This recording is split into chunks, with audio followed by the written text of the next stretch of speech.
Morning, Rabosai. How are you, Doc? How's it going? Yeah, thank God. Oh, nice to see you. Grandfather. That's right. That's right.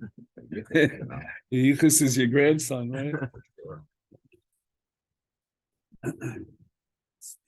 Son Baruch is the doctor. So it's used to be that he's Rabbi Berzon's son. Now my Yichus is that I'm Dr. Berzon's father. You know? Everything changes with a matter of time.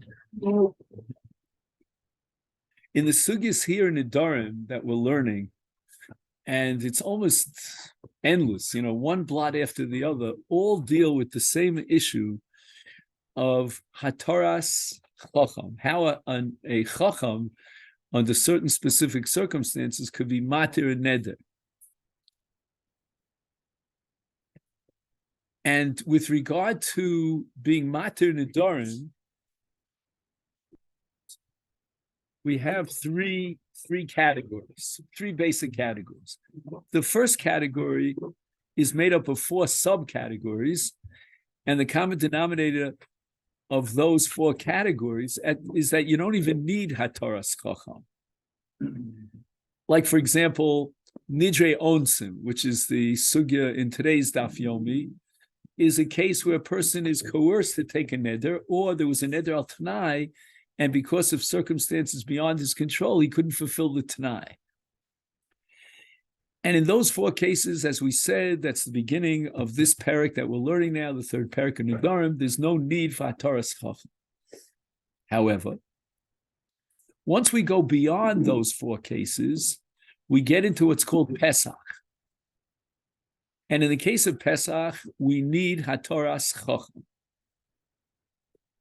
And then we have a third category, which is called Charata. And with regard to Charata, we have machlokas between Rav Asi on the one hand and Rav Huna on the other hand. Rav Asi says, Ein poskim b'Charata. We cannot be matir and neder with Charata, but only with Pesach. And on the other hand, we have the Shita of Huna, who says that just like we could be matir and neder with Pesach, so too the Chacham could be matir and neder with Charata. And the question that we're asking today is, what is the difference between number one, Pesach, and the four categories where we say that he didn't really want to take the neder, which is called toes, and B, what's the difference between Charata, about which there's a machlokas, whether the Chacham could be matir, and Pesach.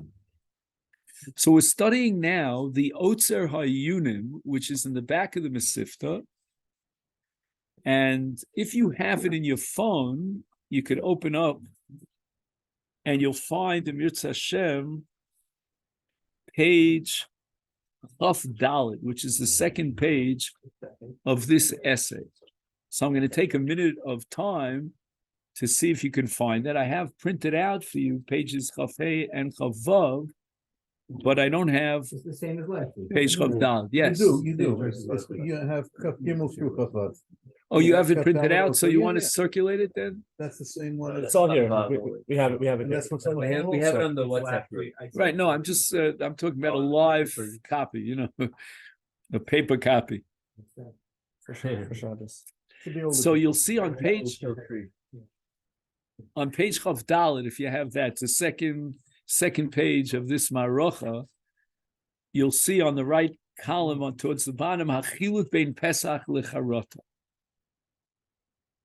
So again, just the background is that with regard to Charata, we're going to have machlokas whether the Chacham is authorized and empowered to be matir and neder with what? With Charata. With regard to Pesach, Kuliyama lo pligi, it was never a debate or an issue that the Chacham could be matir. So what is the difference between Pesach and Charata? Now on this issue, I think we have basically three approaches. And as you line up the Rishonim, you have the Ran, and basically all the Rishonim agree with the Ran, except that in the second approach, you have the Ritva. And as I mentioned this a dozen times, the Ritva is always a very original thinker. So original that we don't always understand what he's talking about. but he's very creative and very original. And then we have what's called the Mefaresh and the Tosas Rid.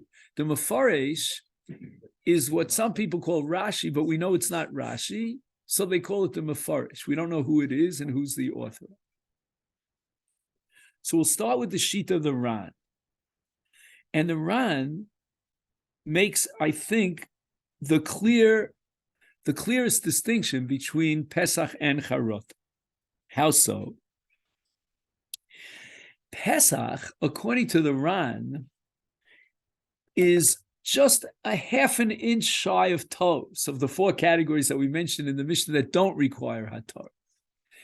And in that small, narrow gap between toes, like Nigre Shkogos, Nidre Onsim, and Pesach, a gap that we'll have to figure out what that gap is, and that's going to be on page Chafei.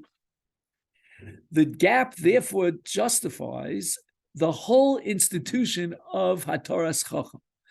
Because there's a gap, and Pesach is not exactly a toes, therefore it requires Hatoras Chacham.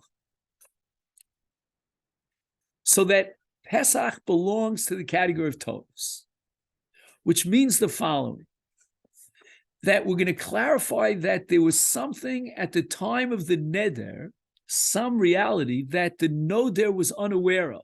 Had he been aware of that reality, he would not have taken the Neder, which is exactly toes. And that's going to lead us to the other question that I said, what is the gap between toes in the case where you don't need Hataras Nedarim, and Pesach, which the Ran identifies as toes, and yet it requires Hataras Nedarim? Charata is a whole different story. And we're going to read the Ran's language as it's quoted here. This saves us a lot of technical time here. And he says the following. So you're counting up from the bottom of the right column 5 lines up, or 6 lines up. Eino motzi im atzmo shum inyan. He can't find anything. We'll call it X. She'ilu haya nosno libo mitchila. Had he thought about X from the get-go at the time of the neder, shaloya noder. So that what happens is that situations change and factors arise that weren't in existence, weren't extant at the time of the neder. So therefore, you can't call it a toes, because again, toes means that I was unaware of X at the time of the neder. Here, I was aware of everything at the time of the neder, but now, with the passage of time, he has a change of heart. And he realizes that, you know what, when he made the neder, and he weighed the pros and the cons of the neder. On the one hand, he was angry at someone, somebody had insulted him, somebody was pogea in his kavod. So he figured, you know what? Let me hit him with a whammy. I'm going to hit him with a neder. You know, that's almost like a revenge. And he did so out of kas. He realized full well the implications of that neder. It's going to break up his friendship. But in the overall balance of things, it was worth it for him to make that decision. I'm going to go for the neder. This guy deserves a neder. He's not allowed to have any benefit from any of my property, possession. He can't enter into my house. He can't eat at my table, nothing. And that's worth it for me in order to express my anger and my insult for his insulting. On the other hand, we have a change of heart. What happens with the passage of time? He realizes that this neder has taken its toll. It could have been predictable that the neder would take its toll, but he begins to feel very uncomfortable with the repercussions of the neder. And all of a sudden, his attitude changes.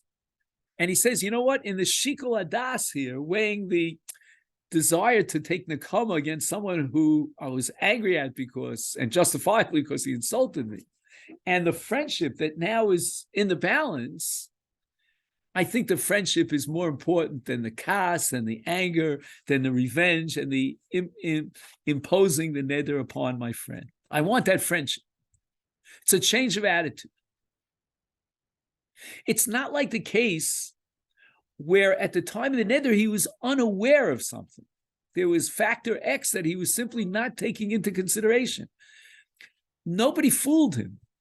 Nothing changed except for his own attitude. And his own set of priorities perhaps has changed. That's called Charata. Says the Ran, insofar as Charata is distant from Tos, there's no element of Tos here. We need Hataras Chacham if at all it would work. And that's the Shita of Huna. We're going to validate Charata, but it's a whole new parsha of Charata. Or alternatively, in the Shita of Asi, Ein Poschin b'Charata. The Chacham does not have the power to be matir and neder based on Charata, because again, it doesn't go back to the moment of the neder. And according to the Shita of Asi, that Taras Chacham is going to take us back to the moment of the neder and clarify that there was something that he, the noder, was unaware of when he took the net. So according to the Ran, basically what we're saying is that there's a fundamental machlokas as to what the nature and the scope of the power of a chacham is. According to one shita, which is the shita of Ravasi in the Gemara, the power of the chacham is only to bridge the gap between an absolute objective tos and a Pesach. And we'll have to analyze what is that gap. However, the chacham was never authorized to take a neder, which b'shaito was made with full das, full understanding, with gebiras das, and then be mater a neder. Whereas according to Rav Huna, poschim b'charot is a radically new halacha. And the Gemara derives it from the pasuk lo yachal dvaro, giving the chacham authority to be mater a neder. He's really being mater the neder. For example, this is my own thoughts that I want to share with you. What is the function of the chacham?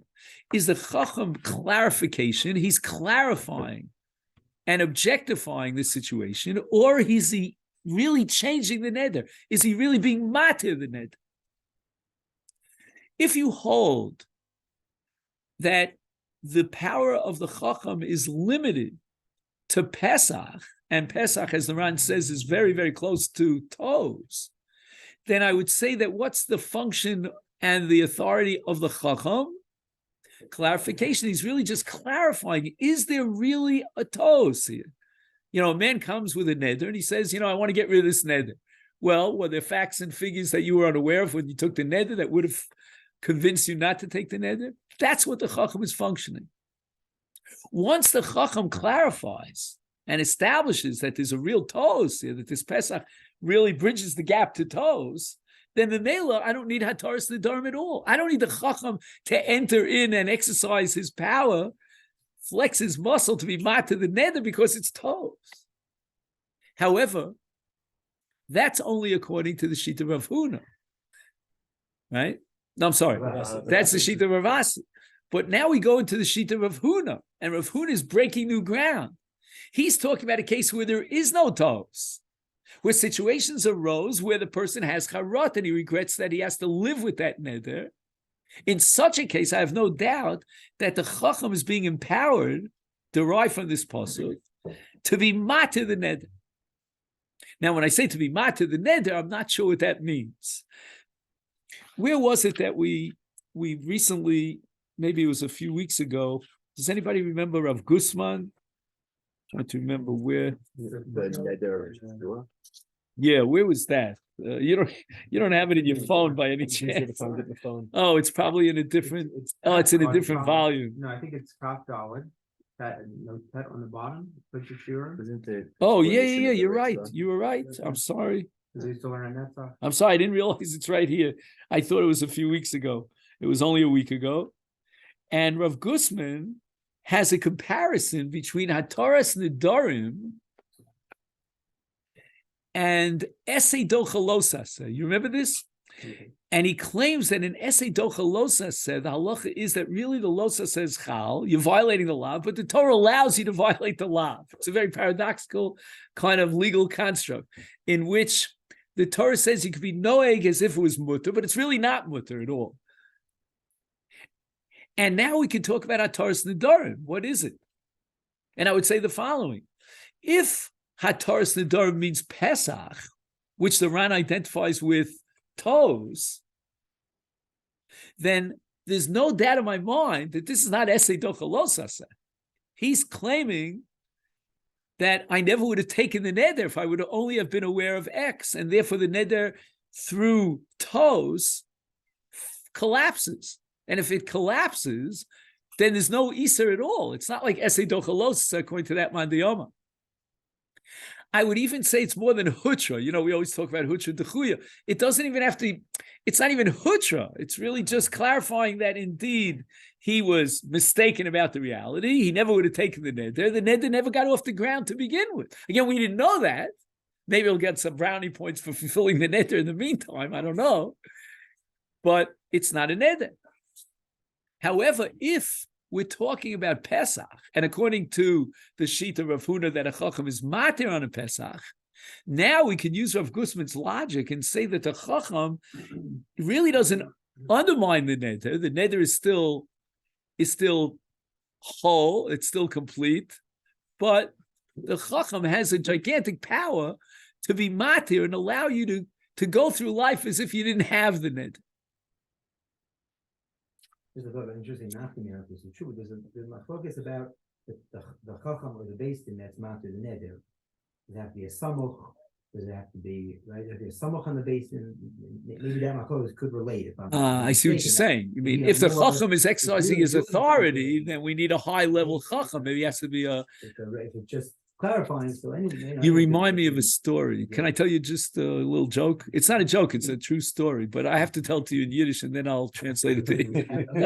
You know, Rav Soloveitchik was makpid for many, many years to stand during Chazar Hashatz, even on Rosh Hashanah Yom Kippur. It's a killer. I could testify that begufi.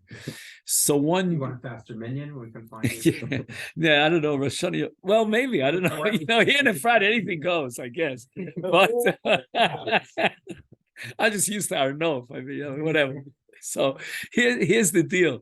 Rav Soloveitchik at the end of the Yarchei Kala, when all the RCA rabbis came, he wanted to be matir neder, because he felt that he's too old and he's weak and he's not going to be able to stand the entire Chazor Sashat. So he comes over to my father and he says to my father, Rabbi Berzon, get together another two Rabbanim and I want to be matir neder.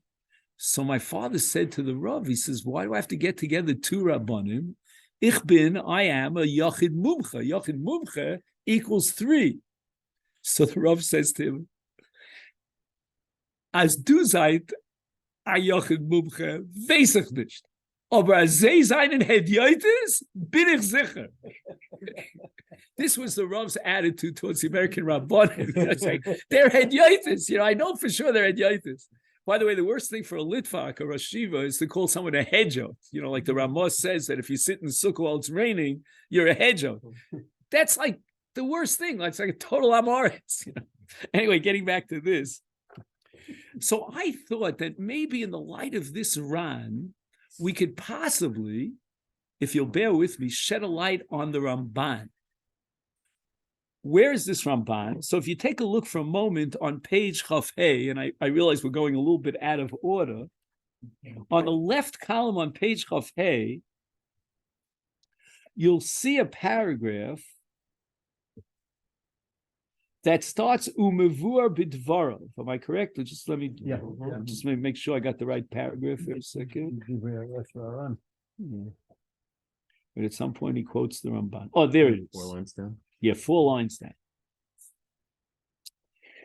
The Ran on Daf Chav Zayin Amid Beis, which I think was yesterday's Daf, quotes the Ramban.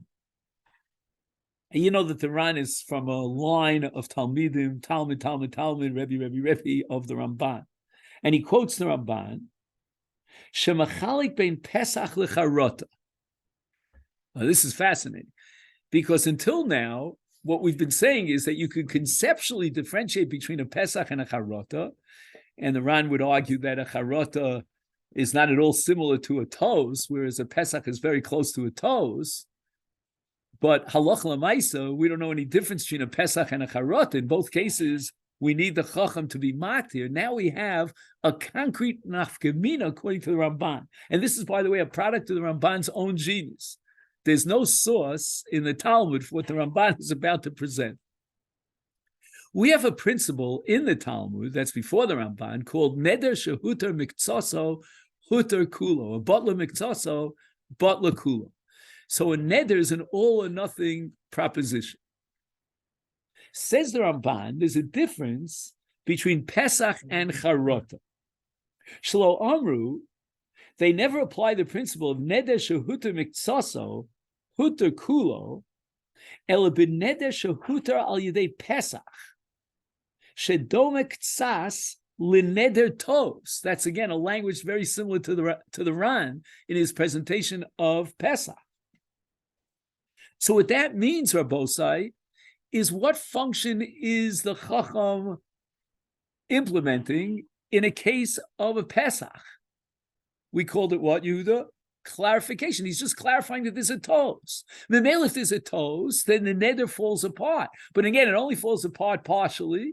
But once the neder falls apart partially, then we apply the principle of Butler Kula, because the neder is an entity that has to exist in its entirety. Aval hitiru becharata, and here I'm going to emphasize the word hitiru, because now in the case of charata, as we said earlier, in the framework of the Ran, there's no toes. So if there's no toes, it's not that the noder is coming up to the chacham and he's saying, please clarify that there's a toes here. But here the Torah empowers, vests an authority in the chacham. Maybe you need smuchim for this, or a yachin mumch, as I said before, to be matir the neder. Oh, if he's being matir the neder, let's apply the logic of Rav Gusman. Again, this is my own idea, that if we apply the logic of Rav Gusman, basically, what is the chacham doing when he's matir the neder? Is the neder chal? Was there toes in the neder? We're talking about charata. Charata, there's no toes. The neder is 100%. He had full das when he took the neder. The chacham is empowered to be matir. He's allowed to be matir that which he has charata on. But on that part of the neder that he doesn't have charata on, even on the part that he has charata on, basically, the chacham is only giving you a license, a heter, lamaisa. But the original neder, even as far as the part that he has charata on, let's say he only has charata on part of it, is still chal. The neder is still valid. That's why I think the Ramban might be saying here, Aval hitiru becharata, ein kol neder nitar ela ma shehitir. You're giving, the Torah is giving the chacham the ability to be matir. He's matir that which he's matir, but he's not removing the entire neder. There's no toes in the neder that blows up the entire neder. V'im nachon shebelo ataras chacham lo nekar neder ela chacham matir achshav meikaro ma bein Pesach lecharata. He's saying, if you're going to tell me that the chacham is really being matir the entire neder, then basically Pesach and Charata are the same. And the Ramban, understands that there's a fundamental difference between Pesach and Charata. Kasher, in the case of Pesach, we're basically clarifying and establishing beyond the shadow of a doubt that he was unaware of something, that there was a toes in the neder. And in fact, you might ask the question, and this is going to be the Mabit's question, if you recall, that the Mabit asked, why do we need the Chacham at all? If Pesach means that he was unaware of X at the time of the neder, had he been aware of X, he wouldn't have taken the neder, then in the 4 cases of toes mentioned in the Mishnah, you don't need a Chacham at all. So why do I need the Chacham? And we're going to have to come to some conclusion that if we do need a chacham, it's either a rabbinic requirement, and that's how far the Mabit is willing to go, or if it's d'oraisa requirement, it's because we can't trust the person to declare and to establish that had he known X, he wouldn't have taken the neder. For that, we need the chacham. Now we get to a case of charata. In the case of charata, we're dealing with a whole new set of circumstances. We're not talking about a toes at all. And if, as Rav Huna insists, poskim becharata, the chacham could be matir neder through charata, then he's not undermining the neder. There's no toes in the neder. The neder is 100% binding. And if you'd ask me, whether or not he gets brownie points and schar for all that he's been Makayim until this point, the answer is absolutely yes. Now he has Charata because he makes a new judgment call. He realizes that his friendship is on the rocks. It's going down the tubes. And now he decides, I don't want this neder. So the Torah vested, according to Rav Huna, an authority for the chacham to be mata the neder. What does it mean to be mata the neder? What's wrong with the neder? Why shouldn't the neder be chal? And the answer is that the chacham could say to him, you know what? Make believe there's no neder. To use Rav Gusman's language, it's a niyug. Be noeg as if you don't have a neder. But that's only vis-a-vis that part of the neder that has no impact on the balance of the neder. And I just thought that was perhaps shot in the Ramban. So you don't have to go that far. Can we just say that the neder was chal until today, and the chacham has the power just to get rid of it? Now there's no neder anymore. So why should we say huter kulo? In other words, why not butler mitzvah butler kulo? Because his power when it comes to charata only on what he's actually regret. He doesn't regret the rest of it. No, but I'm saying a neder is an all or nothing enterprise. So if you're going to remove part of the neder, then l'chora the rest of the neder is going to collapse. You can't have half of the neder because again, he doesn't take a new neder. If he takes a new neder. Now, 1 second. Life gets complicated because it is possible, again, theoretically, this is really like a 1% chance that he is taking a new neder. Why do I say such a thing? Because you may remember, if you're familiar with the daf, a sugya, which is machlokas Rabba and Rava, about a case where he said kulchem asurim, and then afterwards he finds out that this is not a good idea. His father is amongst the group, and then the Gemara makes a distinction. What does he say now? Does he say, well, if I knew that my father was there, I would never have said kulchem. I would have said zeh v'zeh v'zeh, or I would have said kulchem chutz mi'ava. And the Gemara says the nafkamina is a tremendous nafkamina as to whether or not the neder falls apart. I was thinking, again, I have no proof of this, Daniel, that maybe in the light of that, you could say that at this point, when he finds out that his father was amongst the group, he's taking a new neder. And how do I know whether he's taking a new neder or reconfirming the old neder? It depends what he says. If he says, now, you know what, I would have said kulchem chutz mi'aba, so he's basically reiterating the old neder. He's not creating a new neder. But if he says, had I known that my father was there, I would never have said kulchem. I would have said Ruvain, I would have said Shimon, I would have pointed at each one and leave my father out. That's already a new neder. But again, I'm just throwing that out as a theoretical possibility. All right, Rabbosai, I want to move on only because, Daniel, I owe you some time, but I want to go on to the Ritva. As I said, the Ritva is always like a kind of, it's like taking a step out of a spaceship, into empty space. The Ritva wants to say the following, that Charata likewise has to take us all the way back to the Shas HaNeder.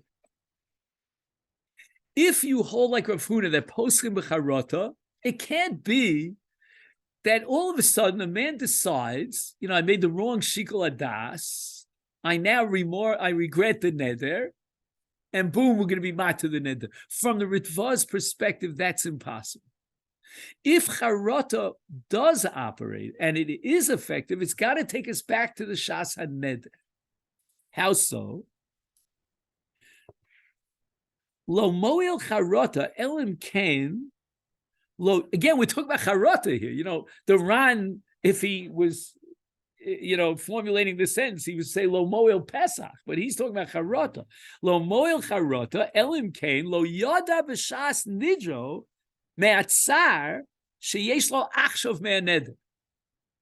So again, the tsar, the repercussions and the suffering from the neder is recent. It's current. It's not from the time of the neder. But how does Charata operate? We say to the noder, if you would have only known that you would change your mind because of the suffering on account of this neder, would you have taken the neder? The Ritva is further closing the gap between Pesach and Charata, because basically, just like in Pesach, we say that he wouldn't have taken the neder because he was unaware of something at the time of the neder. So too in Charata he was unaware. Just that the difference is he was unaware of a situation that would arise down the line. Let's see it inside again. Lo moel Charata elim kein lo yada b'shas nidro me'atzar sheyesh lo achshav me'aneder. Again, that tsar didn't exist at the time of the neder. Otherwise, that would be Pesach. And he was unaware of the severity of his tsar. But now a situation arose in which there was tsar. But we have to ask him ultimately, would you have taken the neder if you would have realized that a month from now, 3 months from now, you would be suffering so much? The kevan she'ilu hayalo bi osa shah es libo shal achshav. If he would have appreciated then at the time of the neder what his emotional state is today, 3 months later after the neder, he says, Lo, I know that I wouldn't have taken the neder. Nechshav ke Pesach kal.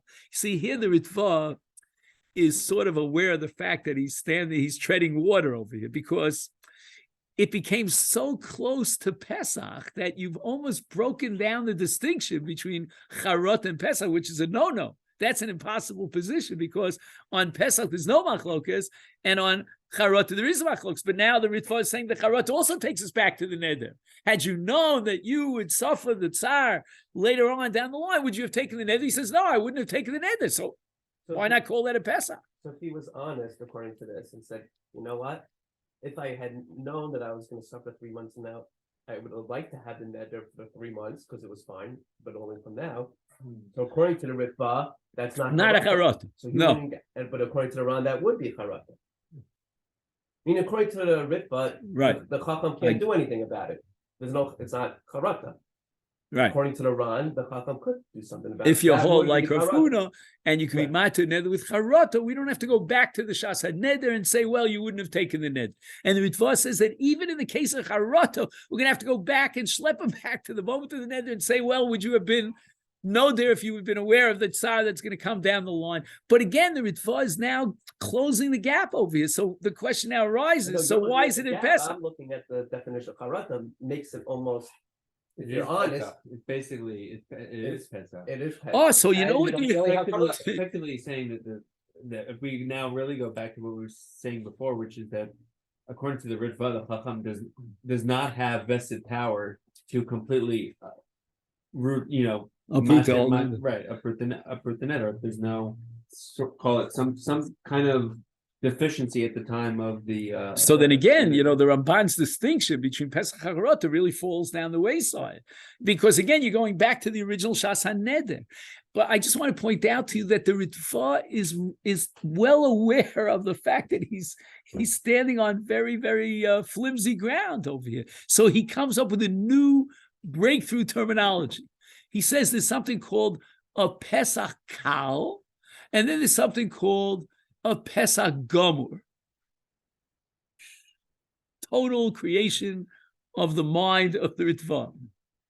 What's a Pesach Kal and what's a Pesach Gomur? Honestly, Rabbosai, from this point and on, I need your help desperately, because the Ritva defines Pesach Kal, and he uses the same exact language to define a Pesach Gomur.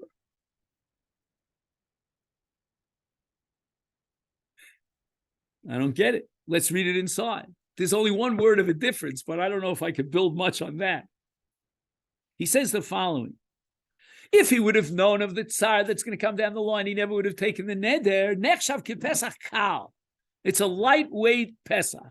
It's not the real, it's not Coca-Cola. It's not the real thing. Right,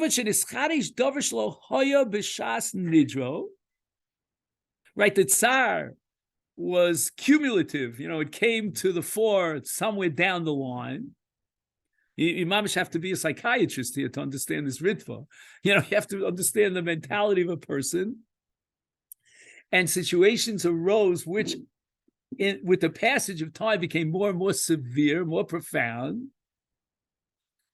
And this is called a Pesach Kal because, in fact, at the time of the Neder, he wasn't suffering from that tsar. Shari Nodar Machmas Kas V'lo Hirgish B'tzaro. I guess he's saying that if you didn't feel the tsar, then it doesn't exist. Tsar is not something theoretical. You can argue about whether there was sound when the tree fell in the forest. No one was there to hear it, but you can't call it tsar if you're not aware of the tsar. I mean, again, I don't know. You have to ask the pain physicians about this. This would be an interesting question. Biologically, it could be that all the factors for tsar are there. If you look at it on on a screen, if you know what I mean. But is it tsar if he's not aware of the tsar? It's like the story of the Rogachev. The Rogachev said, okay, he says to the surgeon, before you do surgery, the surgeon was going to put him out, right? And he says, no, let me think about a sugya. And then at some point, he finishes the sugya and he says, Doc, when are you doing the surgery? I've already done the surgery. Walking like this, no? Walking like this. It's unreal. Yeah, you could, mind over matter. I wanted to be fancy like the Rogachev, but you guys are too young to know what a colonoscopy is. So my doctor says to me, so first time I had it, which was, I don't know, 10, 20 years ago, whenever it was, he gives me this thing, I forgot what it's called, the chemistry of it. And 3 hours later, I said to my wife, when are they doing it? They said they did it 3 hours ago. So it basically forces you to forget. Anyway, the next time I went for the colonoscopy, the doctor said, I'm going to give you, I said, no, I'll take it away. And he actually agreed to give me the colonoscopy perfectly awake. And we made an agreement that if the pain gets too hard, I would raise my hand and he would immediately give me the stuff, So I survived it. A couple of close calls there, when he turns the corner, but and then you swore never again. No, on the contrary. I got off the table. Dr. Paz, right? Yes. Yeah, he knows my inside very knows us all inside out. Right, inside out, right. And the third time I went for the colonoscopy to Dr. Paz, I said, forget it, Doc. Last time you didn't give me this stuff. I saved 3 hours of learning. The achshav she'over kaso mischarit b'mnei tsar. Ulam ein ze kepesach gomur. Okay, now we have to know what's the difference between a Pesach kal and a Pesach gomur, right? Because the Ritva is going to tell us that a Pesach gomur is something that lesman de polig, and you could be the chacham is mat to the ned and the Pesach gomur. Charata, which is a Pesach kal, is already an issue between Rav Huna and Rav Asi. She'ein lahachshiv Pesach elim kein nischadesh legamrei dover shelo hoya b'shas nidro. Okay, when does it become a Pesach gomur? When there's something that with the passage of time came to surface, and it wasn't in existence at the time of the neder. V'hu omer, ilu yadati b'shas nidri, shezei yischadish lo yisi noder. And then he says that's a Pesach which is similar to a Tos. So Rabbi Osai, can somebody explain to me what's the difference between a Pesach kal and a Pesach gomur? Even one second now, just to formulate my question, because even in the case of a Pesach kal, the Ritva is insisting that we have to go back to the Shas HaNeder. If you would have known that the situation would arise of such tzar, would you have taken the neder? The difference might be one is subjective and the other is objective. The Pesach kal is subjective. If when you go back to the Shas Neder, you realize the tsar that you would have, which is something that's subjective, not the same as if there was something. If you had realized, I don't know, an objective fact that something that's physical that exists was going to occur as a result of it, then you might not have. How you might be right, but do you see that in the words of the Ritva? Yeah. The word legamre? Davar, something, not a feeling, something. He also aren't something. In Pesach Kal, he also used the word davar, but he doesn't use the word legamre. That was the only word I found that distinguishes. Yeah, but you want to say it's something, is it subjective or physical? It may be very similar. Referring to Versus Pesach Gomer, he changed. I'm no longer angry. That's That's not a new factor. Yeah, but then He the next internally line, then he changed. falls back. Rule. Oh, That's that's what we discussed last week. But Tsar isn't. No, but it's still, well, You know, in something both that cases, he's exists. talking about Tsar. No, let's see it Something in that's thought, physical. right? In both cases, you end up in the same place. But one is what changed. Ah. Um, So you again, say which one is Pesach Kal? That's where Pesach tells me only something internally changed. his attitude my changed. anger went away, but all the external factors are still there. Nothing's changed. If I knew he was gonna build this building Whereas the right Pesach next door to Gomor me. is I didn't know there's something external to me. I didn't know this factor. Had I known this factor, I never would have made it. Maybe. Could it be that, I mean, he's talking about something being mispadish. So the whole idea of Taos is that at the time that it occurred, this reality was not what you thought, right? Mekach Taos is you thought you were buying a cup of coffee and it was something totally different. Here he's saying that everything was totally fine at the original time, sort of like what you were saying with the Rogachover. Everything was 100%, but now something was mischadish. So it's not even b'shas kaso or like a Pesach where you can say, oh, I didn't know that reality at the time. We're saying later on, everything was totally fine. A year later, now something was mischadish. That's Karot. That's Pesach Kal. Right. Okay, now what's Pesach Gomor? Pesach Gomor is at the time there were mitzios that you weren't aware of. Ah. But here- take a here look it's at the mischadish. language. No, but I'm it's a having mitzvah thing trouble you're with the aware of, language. He it's says, then it's the toast. Ein zev Pesach Gomor. Or What's the Pesach It's one of the Gomor? ones. It's one of the ones that it's not clear. You need the Right. Chacham to tell you it's the toast. Yeah. Right? Ein lahachshiv Pesach, meaning a Pesach Gomer, elim kain is chadish legamri dover shelo haya b'shem. It's even the case of Pesach Gomer. He's saying it was nischadish, Right. legamri. No, Something Dafka in that case. came into the world, so that the nischadish legamri really applies both to a Pesach Kal, which is called Charata, and a Pesach Gomer, which is a Pesach. All right, just the third shita here. As I told you, there's a Mefarish on the Gemara. There's also Tosas Rid. And there's a great similarity between their two approaches. And this will really change the whole pshat in the sugya. He says, this is number Gimel on the left column, Ein chacham rashoy liftoach v'lomar lo nadarta adaiti dahach. Says the Mefarish, the issue here between Rav Huna and Rav Asi is not about the efficacy and the authority, the scope of the authority of the Chacham, but whether or not the Chacham should take the initiative and interrogate the Noder and ask him questions. You remember the sugyas that we learned here in Nedarim. Over and over again, so-and-so shows up in front of the Chacham, and the Chacham says to him, or to her, would you have this and that? Would you have changed your mind? And here is the difference between Charata and Pesach. If we're going to talk about Charata, then Charata has to begin, the process of Charata has to begin with whom? The Noder. Hanoder hu yischare tchila, v'yiftach. Yiftach means he takes the initial step, the initiative. V'yomar lo, and he says to the Chacham, lo ledas kei nadarti. I did not have in mind the neder if X, Y, or Z. As hu posech tchila becharata.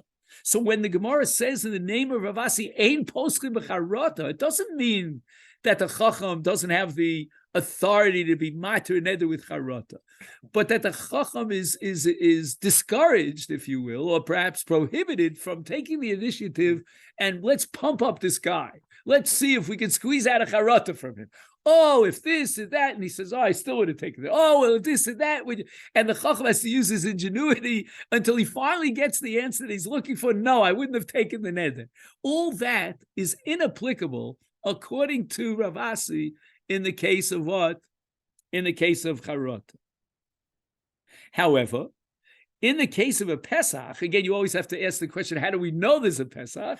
But The difference between Pesach and Charata is only about who should be poseach, who should begin this process that ultimately will lead to Ataras Nedarim. And if you look at the Tosas Rid here, which is the last paragraph on the page, Mevur Kedas HaMefarish B'Pshat HaSugya V'Yisod HaDor B'Pirei She'ikar Ataras Nedarim Zu Hi She'Mischarit Bozeh HaNeder V'Nimtza HaNeder Okur Me'ikaro. In a certain sense, we are on the turf of the Ritva, that even in the case of Charata, we're going back to the Ikar HaNeder. However, you might argue, well, if you're going back to the original point, then it goes into the four categories which the Mishnah defines as Tos, and you don't even need Ataras Chacham. However, what's lo yachal dvaro? Lamdu chachamim lomar she'eno mechil. He can't be mechalal his dvarim if he matir his neder. He himself can't do that. Aval acherim mochlim lo. She'eno dem rashoy lahatu liyatzul hilkach. Tzorech hachacham lomar shari lecha. Aval ikar haTorah hanoder also liatzmo. Basically, 90% of the job he did himself, because he declares that he wouldn't have. He regrets that he took the neder. Had he known X, he wouldn't have taken the neder. Lokein. Im hanoder omer lechacham nischaratati. Who took the initiative here? The noder. Ein hachacham tzarich liftoach lo klum.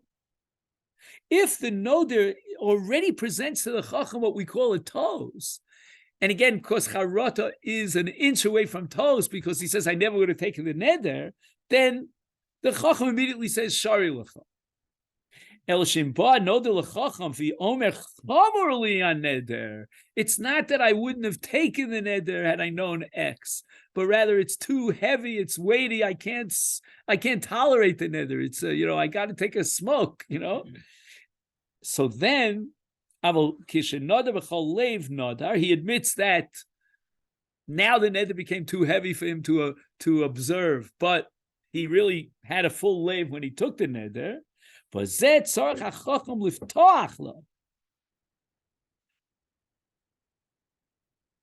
now he says just the opposite. He says, Pesach So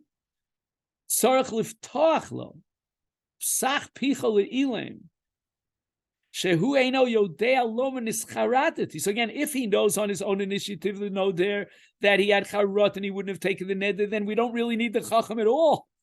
But in a case where he's dumb, so to speak, he's mute, he doesn't know how to formulate a charata, then we apply the principle of psach picha le'ilim, which, by the way, the Gemara applies to Tainas Baldin, that sometimes, the Lova was out of town and he didn't know what to taina, so we taina on his behalf. But here we're saying that we can create a charot on his behalf, and now we're going to interrogate him with one question after the other, klum nischarata, question mark, and until finally we get the answer yes. So here's the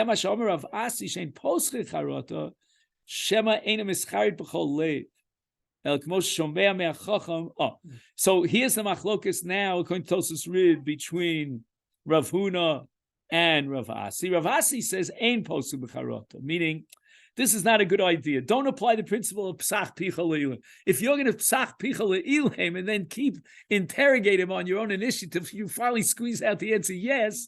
Who knows if he's really sincere when he says yes? Like the Gemara says, if you recall, for those who did the daf, that at some point Rav Nachman gets so angry at him that he throws him out. Who was Rav Schora? You remember that? And Rav Schora then says, "Oh, now I have a charata. Had I known that after answering to every single interrogation, yes, I would have taken the neder anyway. Finally, Rav Nachman is going to say, I can't tolerate you, and he's going to throw me out on my that, then I wouldn't have taken the neder." So that's a very tricky business, and Rav Asi is totally opposed to it. Ein poschim b'neder. So again, what we're doing now, according to Tosas Rid and the Mefarish before him, is we're putting this whole sugya into a different perspective. It's not a question of how and to what extent is the scope of the power vested in the Chacham, but rather the question is, to what extent can we allow the Chacham to take the initiative under the law of Psach Picha Le'ilim until he finally convinces, he finally hits payday, and the Noder says, I wouldn't have taken the net. Are there any, according to this, are there any differences between the case of Pesach and Charata, or is it just the mechanism and how we're going to be matu? I mean, are they all exactly the same cases? And No, if he no. comes and Let's says- go. Let's summarize the various cases. Correct. So we have according to the Ran. The Ran says that the difference between Pesach and Charata is that in Charata he never would have changed his mind. Meaning, if you go back to the time of the Neder, he says, "I was perfectly satisfied with the Neder. Now I can't. I have remorse and regret over the Neder." According to the Ritva, even in the case of Charata, we have to go back to the Shas HaNeder. According to Tosfos Rid, the issue of Charata is a different issue entirely. It's not a question whether the Chacham has the authority to be Mata the Neder. He certainly does. Even though, let's say, situations now arise and we have to go back to the original Shas HaNeder, and therefore, according to Rav Huna, we can do so, and if need be, the Chacham will take that initiative until he finally convinces the Noder that he wouldn't have taken the Neder. And comes along Rav Asi, says, "You're playing with fire," because I don't know that he really has a sincere charut. You could say Tosfos Rid can apply the Ritva's kind of concept of Pesach Kal and Pesach Gamor, in that a Pesach Kal, a Pesach Kal, according to Rabasi, you are not allowed to, to basically the Chacham can't use a Pesach Kal to, in the case of Charata. Right, but I don't know. You see, in the Ritva, when he says a Pesach Kal, he's really saying that that we need a Hataras Chacham.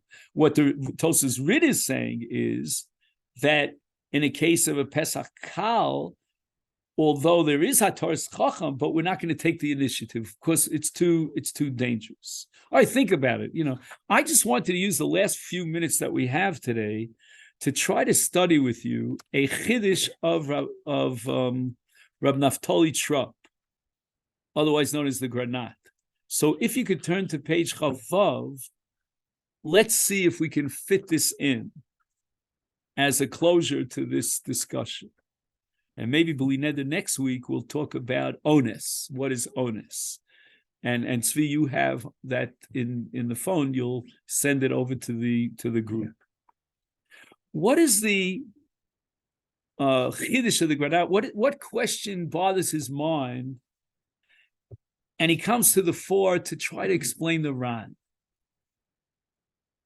On the bottom of Chaf Hey, he quotes what seems to be a little bit of a contradiction in the Ran. And this all ties into the Mishnah of Nidrei Shogegin on Chaf Hey Amud Beis. The Mishnah gives two scenarios. In one scenario, a person says to his wife, "I'm prohibiting you from hana with a neder. I'm being mad at you with hana. Why? Because you stole something from my piggy bank." In Yiddish, we used to call it a knippel, where a wife sort of shaves off from the top some money for a rainy day, Anyway, or you hit my son. Maybe it was a second marriage and whatever. And in that case, we have what's called nigrei shkagos. Why? Because he finds out that his wife, this was a libel, his wife never stole a dime. He finds out his wife did not hit his son. And that's called nigrei shkagos, and it doesn't need hataras chacham. Then the Mishnah goes on to talk about a case where a man sees a group of people that have plunged upon, they've attacked his te'enim, he's got this basket full of expensive figs, and he's madu there in an Isser Adno, and then he finds out that amongst the group, his father is in the group, and certainly his father had rights to eat he wouldn't have been makbid on his father to eat the te'en. So the Ran asks the following question: why is it that in the Reisha, in the first case where he's madu his wife because she supposedly stole money, he, the noder, the husband, has to spell it out. He has to say, Mipnei sheganavta mikisi. In the Seifa, when he sees a group of people and he prohibits them because he thinks and he knows that they ate his te'enim, he doesn't have to stipulate, well, to the exclusion of my relatives, of my father, my brother.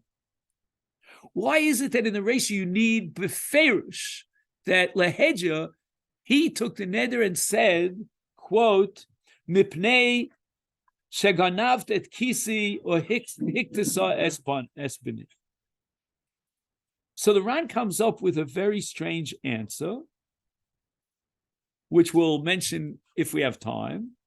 But Rab Naftali raises the following question against the Ran. And this is really a question that came centuries before Rab Naftali in the Marit, like 6 centuries ago. And the Marit asks the following. There's a very simple answer to this question. We have a concept in halacha called umdana demuchach. Anything that's in a person's heart, if he doesn't say it explicitly, dvarim shebalev lo havi dvarim. The exception is what's called an umdana demuchach. So in the case of a father, he certainly has an umdana demuchach. We know clearly and without any shadow of a doubt that he would not have prohibited his father with an isar anah of a madir anah if his father ate from the Ta'anim. So what if his father ate from the Ta'anim? So zayin gesund. That's an umdana demuchach. But in the case where a man takes a neder against his wife, it could have been for 1,000 different reasons. We don't know why he took the neder. And until he explicates that he took a neder because of reasons X, Y, or Z, and those turned out not to be true, we don't have an umdana demuchach. It's dvarim shebalev. Meaning if he catches her while she's like taking the money out of the account in the bank, that may be an umdana demuchach. He's taking the neder on the spot. Like the could be. On the spot. You're right. You could be. But in this case, go figure out why the man was mother his wife. I could give you 1,000 different answers. So I don't know where the tos is and where the shkoga is. He has to specify. I'm imposing the neder on her because she stole. And the Granat wants to explain why the Ran didn't offer that answer to his question to differentiate between the Reish and the Seif. Says Rab Naftali. And this is on page Chavav, the 3rd paragraph on the top, Ubisvaras Haran. Shalochilek, Kamosh Amarat Chilek, meaning between Umdana and where there's no Umdana. Shaladas Haran, this is what I call a revolution of sorts. Ein Chisaro Bidvarim Shabalev Lin Nedarim. This whole concept that you need an Umdana doesn't apply to Nedarim. Why? Because when do we apply the principle of Ein of Dvarim Shebalev Lo Havi Dvarim, and therefore we need an umdana? That's only bein Adam lechavero, like in Mechira, in Mecher. Okay, you sold it under this condition that you're going on Aliyat to Eretz Yisrael, and then your plans fell through, right? So for that, we're going to apply the principle of do we have an umdana demuchach or is it Dvarim Shebalev? But in Nedarim, it's no ger rak liatzmo. It's bein Adam liatzmo. V'gam im choshav belibo es hasibo shenodar v'lohotzi bepiv. We would assume that if, like, for example, in the case of the Ta'anim, right, why did he take a neder on these people? He didn't know his father was there. Then what we have here is clearly a disinterest, if I could use that term, on his part to impose the neder on his father.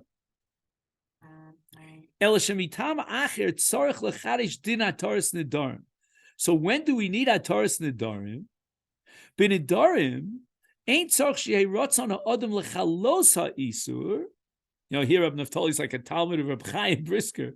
He says we don't need das of a neder for the chalos isur, but rather tzarich ratzon lemaisa haneder. There's a maisa neder, the dibur, the aflas peh, and then there's the chalos ha'isur as a result of the aflas peh.